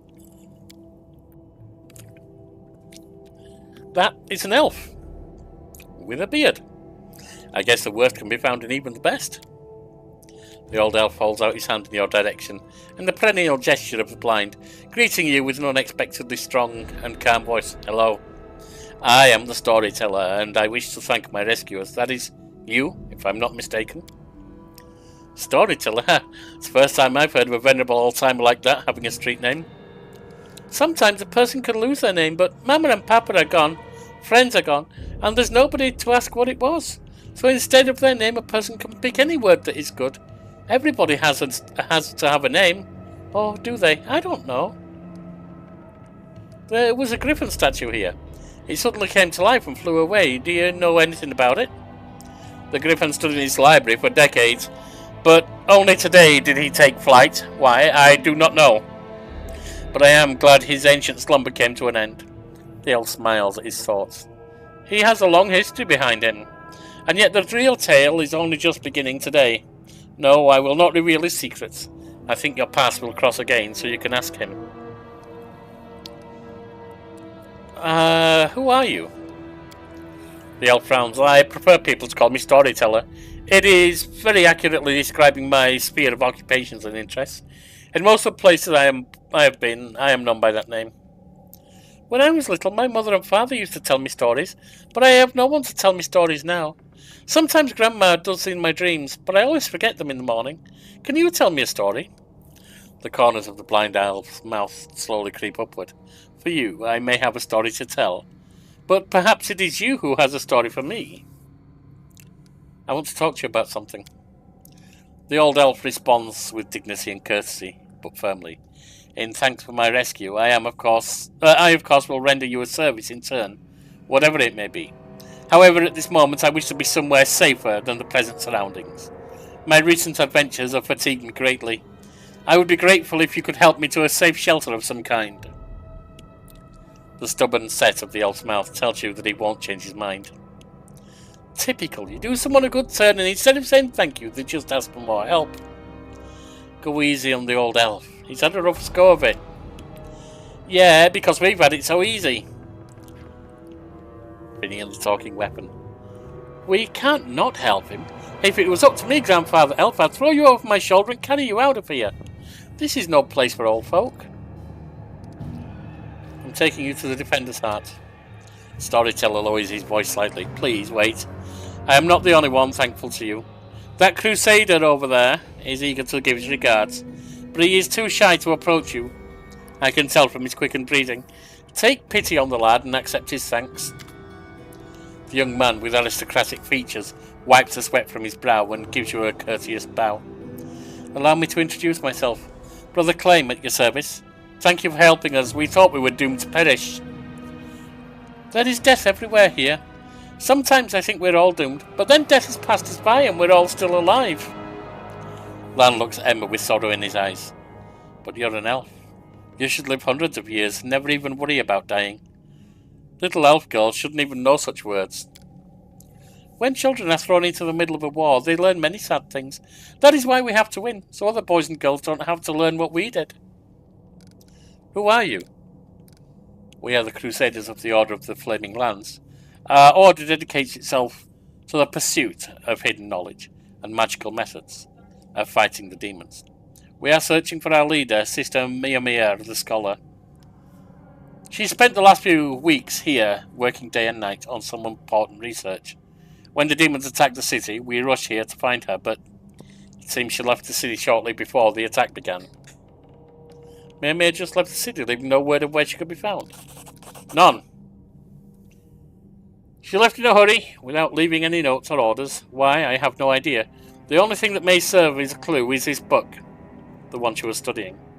The knight holds out a leather-bound tome to you. My company of worn-out words, songs of a crusader. Mia's note mentions something about a stone book belonging to druids of Old Sycoris. What does that mean? Stone books. The druids of Old Sycoris used sacred trees as books. They carved their secret knowledge on the bark. When the demons came, the druids resorted to a dark ritual that turned the trees into stone and the druids themselves into undead. doomed to guard their stone library for grow forever. But that happened far from here, in the Stone Wilds. Is it possible that's where Mia went? Or maybe she found one of those trees somewhere nearby. I don't know.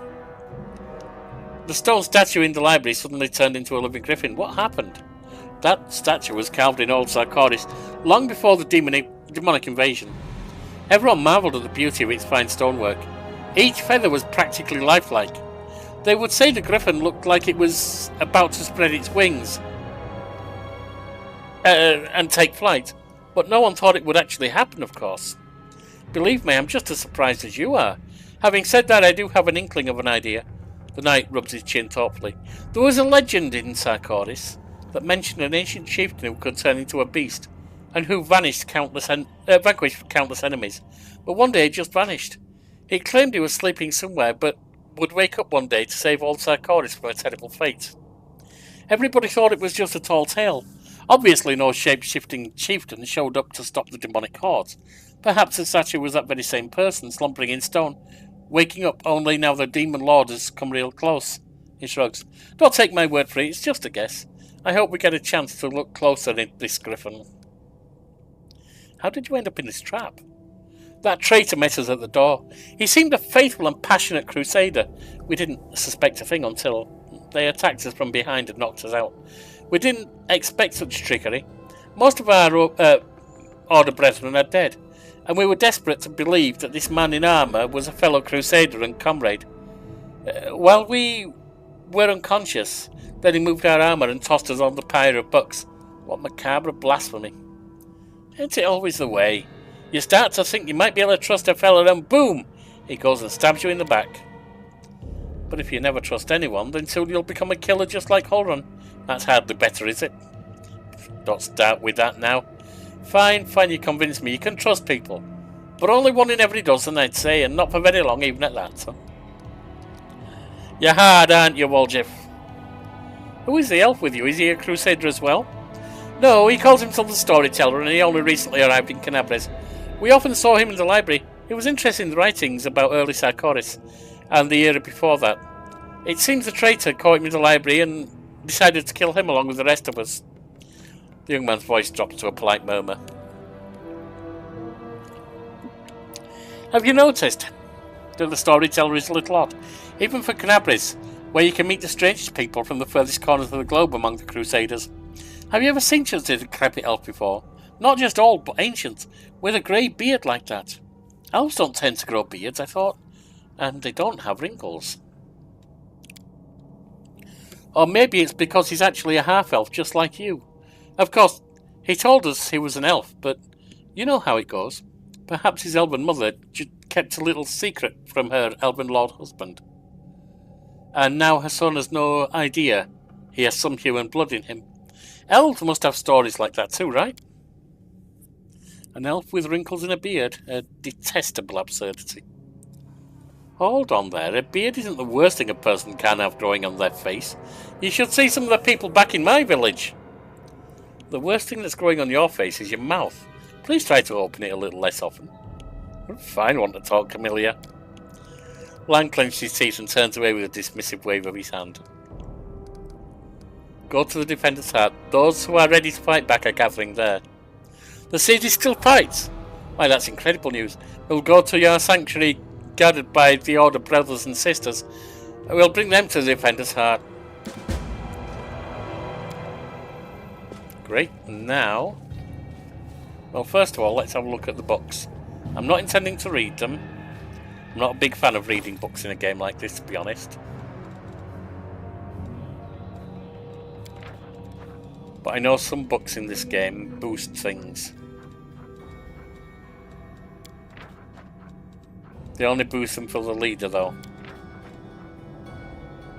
Ah, Longsword of Detriment.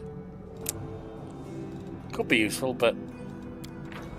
like I say, the one who'd be using a longsword is Seela. And she's using other stuff right now.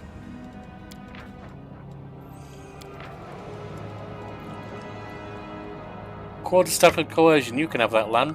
Oh, it doesn't go like that, does it? It goes like that.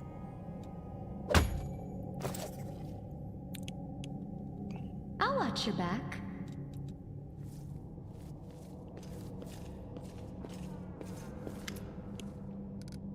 Let's go. Please accept my sincere thanks once again, and if I may, please don't rush. I will struggle to keep up with your young legs. We'll go to Defender's Heart.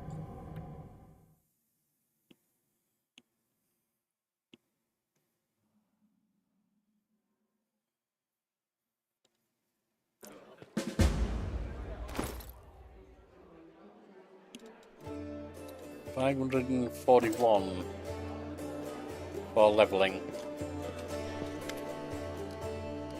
Let's sell stuff.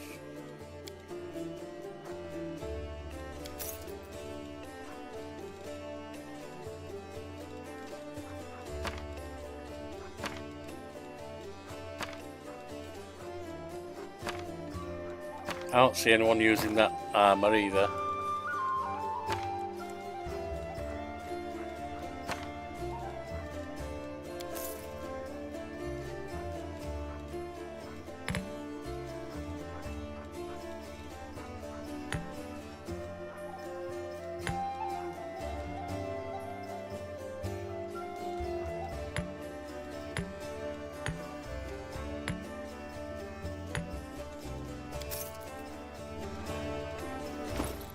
Also, that's a recipe.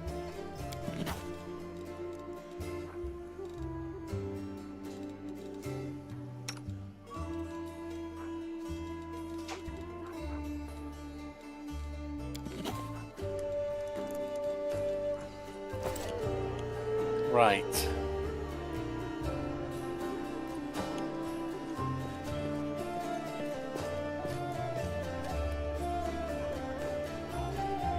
Do we have anything new for you? No.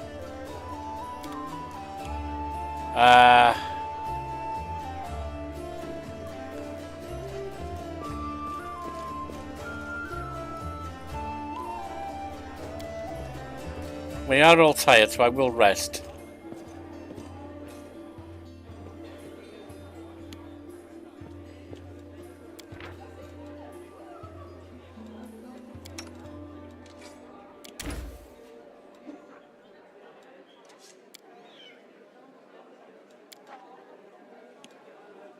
No one's going to be doing scroll scribing right now. I don't get you, mongrels. Why sit underground waiting and waiting when you can just go outside and get it over with? The world just isn't ready for our kind of beauty yet. I'm the first emissary of the people who are gonna make the Azamars look positively homely.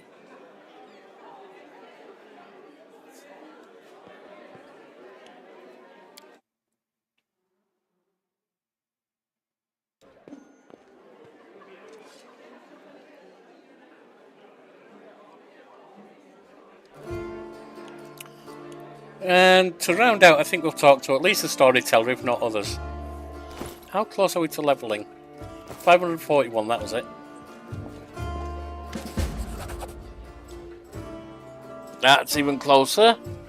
441. Sorry, 241 minus 68. Be 70 with 173. The blind elf looks better than he did in your last encounter. His clothes are clean and his pale face has some colour. The elf turns to you and listens closely. Is that you, my saviour? I recognise your footsteps. Determined footsteps befitting a determined person. Allow me to thank you again for saving me. Please accept this humble gift as a token of my appreciation. The elf hands you a small black ring with 2 scarlet runes on it. Erebeth has explained why you were looking for me. I warned the authorities of Kenabres about the local wardstone had been desecrated. They waved off my warnings and paid for their inaction. I have examined many wardstones, but only in the one guarding Kenabres did I see a flaw, a spot of corruption inside, a vulnerability the demons will surely use. They are able to spread the blight inside the wardstone, corrupt it, and make it their weapon. It frightens me to think what it will be capable of. The wardstone must be destroyed. Who are you, and why did they let you examine the wardstone? The elf smiles faintly. I am the storyteller. Just an old elf. And a bit more. I am old even for an elf. I have seen many things, and have been to many places. Not so long ago, I witnessed the making of a young kingdom in the Stolen Lands, led by a remarkable and promising individual. My advice on the complicated matter of conquering those lands proved useful to that leader. That is not uncommon for me. Some seek my advice or services, and I don't refuse. This is how I acquired my reputation as an old vagrant who's never hurt anyone, stayed out of other squabbles, but sometimes gave good advice. I had a few friends in the Russian who vouched for my integrity. That is why my humble request to be allowed to see the Wardstones was granted. I visited all of them, but only found cause for alarm in Kenabres. Do you wield some special magical power, some instinct? Storyteller chuckles. Yes, to an extent. But it is more of a gift. I can see the past, stories that have happened. I can touch the objects and shreds of its owner's memories are revealed to my mind. The emotions, passions and tragedies. I see visions like I am them, and their stories happen to me. This is my power. I've been roaming the world, gathering such stories for many thousands of years. One day, I will gather them all. What blight is concealed in the Wardstone? I'm afraid I don't have the answer to your question. To understand the nature of this blight, we need to understand how the Wardstone was created. And it is hidden from me, I can only guess. Have you heard of the Red Morning Massacre, a dreadful morning, remembered with fear even by those not yet born at the time? A demoness called Minago invaded the city, yet we've heard that. Could such an abomination darken the radiance of the gift of Amade herself? The locals think this is impossible, but who knows? It was not the last attack. Many demon leaders brought their unholy forces here. Even the terrifying Balor Karamzadar. Their attacks were rebuffed, but they still reached their target. I think this is when the seed of corruption was planted in the stone. It wouldn't have grown on its own, but Discari himself has now come to take advantage of this weakness, to open the abscess that has been festering for years, unnoticed by the people of Kenabres. And when the Demon Lord struck the blow that the weakened stone gave in. Now it's in demon hands, and nothing is stopping them from spreading blight throughout the entire stone, and from it to the other stones along the whole perimeter of the world wound. Why did you travel to the Wardstones? I tried to see their stories. The visions I had when I touched the Wardstones were unclear.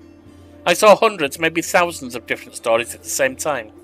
They followed each other like flashes of lightning. It was impossible to separate them. I couldn't understand where one of them ended and the next began. I have heard you, storyteller. In that case, you must make every effort to destroy the corruption. Unfortunately, I don't know where to get an instrument powerful enough to banish it from the Wardstone. As far as I know, there is nothing like it in Kenabres, but the demons might have something. I heard the dying roar of Terendlev, the Silver Dragon, the protector of the city. At the same time, I felt a wave of unfamiliar power sweep over me from head to toe. I would advise you to go where Terendlev perished, and search there for something. I'm sorry, I can't be more specific, but intuition and a strange sense of rightness tell me to point you there. I found this in the square where Terendlev perished. What do you make of it? The storyteller reaches out and says softly, even from here I can feel strange energies emanating from the object. If you don't mind, I'll examine it, using my method. I will try to see the past of its owner, their emotions and shreds of their memories. Maybe it'll help us better understand what we're dealing with. Storyteller touches the knife, his fingers clamping around the hilt with a hungry, masterful grip. His face contorts into an evil grimace, his voice disgustingly raspy. Hunger! My many legs bring me into the lair to my mother's feasting hall. A swollen body overfilled with food is so huge I have to look at it with all my eyes at once. The top is her scrawny little head, with a long beak that is always yearning for more food. You feel feverish, and your chest, where the mysterious wound is concealed, feels hot. Your mind is flooded with a wave of visions that repeat the words of the old elf.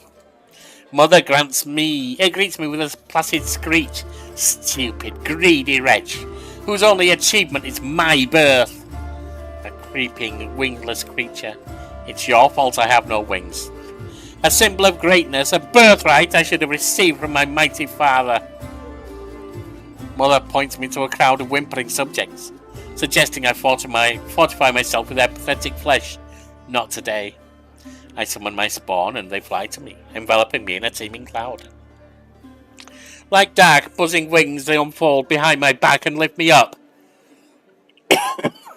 Mother has always been stronger, but she did not expect this. I dive on her and rip her limp, bloated body with my claws. Ichor splatters. The bone spurs on my heels sink into her flesh.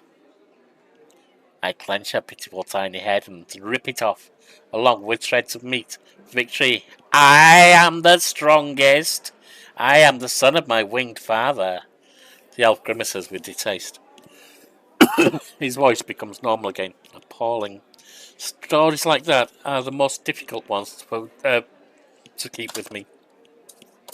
Just take a drink from my throat.